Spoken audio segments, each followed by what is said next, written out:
Thank you for joining us. Really appreciate it. I can tell I've been Detroit River. My hands are shot. There are a bunch of poke holes. I've got a little bit of line cuts on the grooves of my fingers here from pulling out. You catch a fish, you get snagged, you tighten that drag a little bit, and then you forget to loosen it, and you go to pull some line out, and the line stays still, and your finger keeps going. So I've got some cuts on the side of my finger. I've got some blood things going on my finger. We all know how walleye fishing is, right? Mostly my fingers have been frozen more than anything this year. We're going to talk about that in the second part of tonight. So thanks for joining us. Appreciate you kind of finding us on a goofy time. So let's get right into what we want to talk about tonight. So tonight I want to talk about Detroit River plastics. You know, it's funny. It's against the law to take minnows over to Canada, and there's been some controversy with some people taking some minnows over, some charter people taking minnows over, some tournament guys taking minnows over. I'm not gonna get involved in that, but it is actually against the Canadian law to take live, dead, salted, preserved, any live bait over, even leeches or crawlers. So plastics become a big deal now. As you know, we've talked about this a lot. I haven't bought a minnow on the Detroit River in 12, 13 years. I just honestly, really, every day, I don't think it makes a difference. I think you can do the same thing with adding a little bulk to your body. Uh, Procure, again, big thank you to them for sponsoring Coffee Hour Plus. But we've been using Procure on all of our stuff just about every day on the plastics. And I feel very, very confident that 99 days out of 100, I can catch them just on plastics. Now, saying that, it's important that we get the right plastic. So you can't just grab a piece of plastic and throw it on there. So let's kind of talk about what we are talking about here when we talk about plastics for the Detroit River, right? First thing is to make sure you choose the right plastic. That's extremely important. Concentrate on size, shape, and the fall rate first. When we talk about fall rate, remember the skinnier and thinner, like this worm, that a body is, the faster it's going to fall back to the bottom, and it's going to fall basically straight down. As the bodies get bigger and we get into the jerk minnow, we get into specifically the disc worm and big paddle tails, they fall slower and they don't fall straight down. They actually kind of fall back downstream a little bit because they actually get hung up in the current and kind of fall different. That fall rate and that fall angle is huge. You're better off to get the right size, shape, and fall rate than you are to get the right color. We'll talk about color here in just a second. Next thing is make sure you carry multiple shapes and start the day with multiple shapes in the water. So this time of year, I have a disc worm on, one or two people. Everybody else has the jerk shad. I'm not a big worm guy this time of year. I think worms fall too fast for this cold of water when these fish are a little lethargic. Worms are great when the water temperature gets up 50, 51 degrees and you want that jig just really aggressive falling. But right now, I like the jerk shad and I like the disc worm. And then if we want to go for some bigger fish, some shallower water, or the bites off a little bit, I'll actually go to a paddle tail, either a paddle tail shad body with a big paddle tail on it, or the cane thumper, that bigger 4.5-inch bulky plastic. But right now, our best shapes have been the disc worm, number 2, and the jerk shad. The jerk minnow, 4-inch jerk minnow with a split tail has been our number 1 shape without question. But make sure you've got some shapes, different shapes in your boat. And then get the shape right again, get the shape right before worrying about color. Now, let's talk about color. You know that I'm not a huge believer in color, but I do believe that color makes a difference after you get everything else right. So once we get the fall rate right, we're in the right location, we've got the right body shape, then we can start dialing in on color. And today was a great example. We've been catching fish on shad bodies with a solid black body with a chartreuse tail. That has been probably our best all year. We had that on today in the clear water before the sun got too high, and we were catching fish in that perfect green water. We were catching fish on the black with the chartreuse tail. Now, sun came up, wind died down, that water was too clear. So the black actually turned off, and we had to actually go out into dirtier water each pass. And as we went into dirtier water, the colors changed. Believe it or not, even in the stained water. And some of it was, I would actually call it chalky. It was kind of a grayish color a little bit. It was green, but it was kind of some gray mixed in. Um, then what happened is light colors became good. Pearls. Dean tossed us a pearl jerk shad that he was catching them out with some silver fleck. That was awesome. Emerald Shiner or sour grape, the purple with the green for that we make was awesome. Uh, Blue Bling, our Blue Bling was really good today in that little bit chalkier water. But again, the sun was up, so uh, colors do change. So don't be afraid to change. Right? Don't have everybody start now. Again, like I told you, black with a chartreuse tail has been our number one color the last 3 4 days. I started today with pearl white. You can't be any more anti black body than you are with a solid white body. And I caught a few fish early. The black was really good. I didn't change. I kind of worked through the process. I went to watermelon gold, caught a couple fish, then I changed again. And then when we got out in that dirtier water, it looked to me the right color was Emerald Shiner or our sour grape, whatever you want to call it, that purple and the green mix. And we got a little tip from Captain Justin from Always in Adventure Charters. He was catching them on Blue Bling. We put a couple Blue Blings on, and things just once we got those light bodies on, things just went crazy. So um, that's just something to kind of think about, right? Color is important after you get everything else right. Al says he ran both those today. The disc worm was preferred. I didn't run any disc worms today because I got to be honest with you, the last 3 days, as cold as it's been, my goal has been to get out, get back. I wasn't worried about experimenting. I wasn't worried about fun fishing. It was get our limit and get back to the dock and get somewhere warm as fast as we could. So some of the experimentation we do, we just haven't done the last couple of days because it's been so darn cold. And when you're out in it every day, it becomes a big deal. We'll talk about that a little bit later today. Okay. All right, so there's our four shapes: the worm, the jerk shad, the disc worm, and some kind of paddle tail. Make sure that you have those in your box. Make sure you have those different shapes. Make sure you've got a multitude of colors. You want some clear stuff, some light stuff. You want some solid black, some solid brown, some solid green, maybe like a motor oil or a green pumpkin. Our camo is always a favorite of mine. You want some white, you want some gray, you want some green, watermelon gold, watermelon red, two of my favorites. A June bug is a purple. You want 10 or 12 different shades because it does make a difference, right? The beauty of plastics is they're pretty inexpensive. You can buy a 50 bag of plastics for, not too many dollars. So make sure you've got a good assortment of shades of colors in each one of those shapes. It'll kind of help you.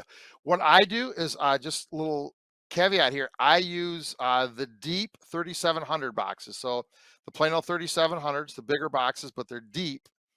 And I can get 12 different colors in a box. So I put the dividers in. So there's three sections in each row. There's 4 rows. That's 12 sections. And I fill them right up with a color. I fill them right to the top. So I have 2 boxes full of worms. I have 2 boxes of jerk shads, 2 boxes of disc worms, and a box of paddle tails, which is going to grow to 2 boxes because we've had some colors that have been good this year that we haven't used in the past. So we'll be adding to that. But that's how I store my stuff is in those deep 3,700 boxes. That's just how I keep my stuff easy to get to, easy to see, easy to sort through, easy to grab what you need. Okay. All right, those are the 4 shapes we talked about. And again, you can kind of see starting on the left is the fastest fall rate and the straightest drop or fall angle. Then as we move our way to the right, a slower fall rate and it falls downstream as the fall angle. So you can kind of see how I have those sorters. Obviously the worm, fastest faller, straightest faller, the big paddle tail with a lot of resistance, the slowest faller moves a little bit downstream, and then we've got the jerk shad and the disc worm kind of in the middle of both of those, kind of a medium fall rate and a little bit of a drift downstream. And all that's pretty important, right?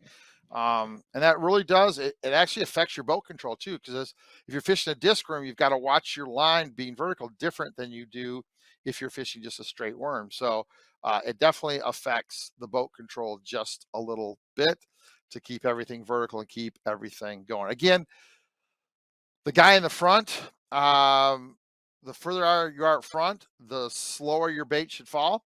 The further you go to the back, the faster it should fall. Because remember, if I'm vertical with a slow falling bait, chances are really good you're more vertical with a bigger jig and a smaller body falling faster. So slowest fall rate in the front, fastest fall rate in the back. That just helps everybody stay vertical. Just something to kind of remember as you go about setting up who's going to try what in the morning. Okay.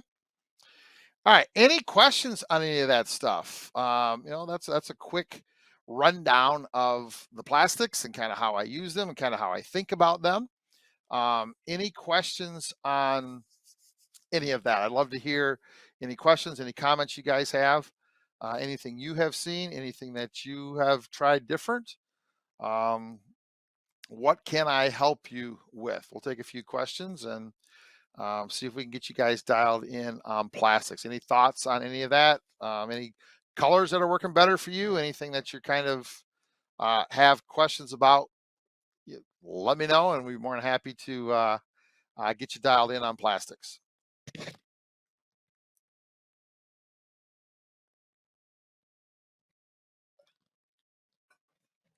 All right, let me know what we can do for you. We're going to kind of move this along because it is 9 o'clock. I am very tired, as I'm sure you. Ron says, can you talk about the jigs that you match with those plastics? Sure, Ron. We use our jigs, our thump jigs, which will be coming available again probably by the end of summertime. So we're working on that. But the thump jigs are, that's our favorite jig, right? Our second favorite jig. I've been using some of Roy Miller's stuff at Fat Boy Jigs. Great stuff. I can't give Roy enough kudos for the quality of his jig, quality of his paint job. So we've been using some of those, especially in 1 ounce. We've been using some of his jigs too. But get a good jig that's designed for river fishing. Like I said, the Fat Boy jig, his river jig. Obviously our thump jig is kind of our favorite. But if you can't find our stuff, Roy's stuff is absolutely awesome. 3/4 ounce in the front, Ron. The guy controlling the boat. Everybody else with 1 ounce, and away you go. Greens have been really good the last couple days. I think I've got antifreeze and or green on 3 of the rods, and then Roy makes a really cool gold jig that we'll talk about next week. He makes a really cool gold jig that's been really, really good for us. So, but greens have been, when I go by the other captains and see their rods, green jigs right now, green chartreuse. So this is lime green here. I don't know if you can see the differences in shades, but that's a lime green. This is green chartreuse, which is a cross between yellow chartreuse and lime green. And then actually, Fire Tiger has been good. Lime green with chartreuse and orange has been good. So anything with green has been really good this spring. Jason says, does adding a minnow benefit more by increasing the size of the bait or increase scent? I think it does both, Jason. And here's why I'm not too worried about putting minnows on, because I can do that same thing with plastic. So if I think a minnow is going to help, it's going to do two things. It's going to do three things. It's going to bulk up my body. It's going to slow the fall rate, and it's going to increase scent. Okay.